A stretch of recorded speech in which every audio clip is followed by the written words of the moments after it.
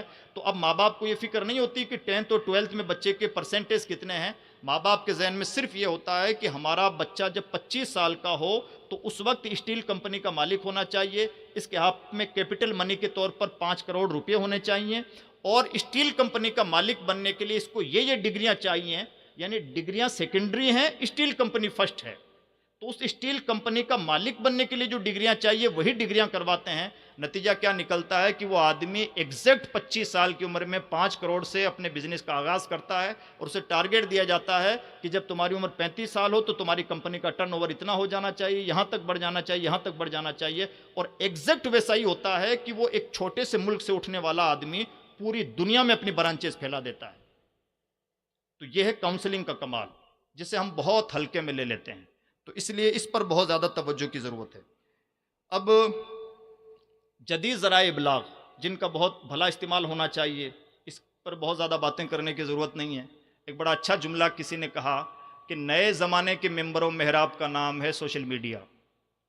تو اس لیے اس نئے زمانے کے ممبر و محراب کا ڈیٹا ہمارے ذہنوں میں ہونا چاہیے کہ جو سوشل اکاؤنٹس ہیں، یعنی فیس بک ہے، ٹویٹر جس کا نام ایکس ہو گیا ہے، یوٹیوب ہو گیا ہے، آج کے دور میں 60% لوگ اس کا روزانہ یوز کر رہے ہیں. 60% ہے اس کا. اور نیوز سے، یعنی انسان کہاں سے اپنا کنٹینٹ حاصل کر رہا ہے، انسان معلومات کہاں سے حاصل کر رہا ہے، تو 60% لوگ سوشل میڈیا سے، 25% لوگ مین اسٹریم میڈیا سے. یعنی اس وقت ٹیلی ویژن بھی بہت پیچھے ہیں، آدھے سے بھی زیادہ پیچھے ہیں، ڈیجیٹل میڈیا آگے ہے. 25% لوگ ہی ٹیلی ویژن سے معلومات اخذ کرتے ہیں، اور 10% لوگ کتابوں سے معلومات حاصل کرتے ہیں، اور 5% لوگ ہیں جو دوسرے ذرائع سے معلومات حاصل کرتے ہیں. یعنی انسان کہاں سے مواد لے رہا ہے، تو 5% دوسرے ذرائع سے، 10% کتابوں سے، یعنی کتابوں والے لوگ اب 10% رہ گئے ہیں، یہ ڈیٹا بتا رہا ہے. 25% مین اسٹریم میڈیا سے، یعنی ٹیلی ویژن کی دنیا سے، اور 60% لوگ سوشل میڈیا سے. اور یہ باتیں یکساں اپلائی ہوتی ہیں.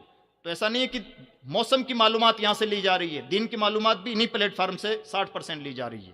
تو اس سلسلے میں ہم سب کو یہ چاہیے کہ یہ اگر نئے زمانے کے ممبر و محراب ہیں تو ہم اپنے آپ کو اس کے لائق بنائیں. اور ہم کئی بار روتے ہیں کہ ایک فتنہ ایک بغل کے ملک سے کھڑا ہوا، اور ایک بدتمیز انسان نے لاکھوں لاکھ لوگوں کو اپنا فالوور بنا لیا اور گمراہ کر دیا.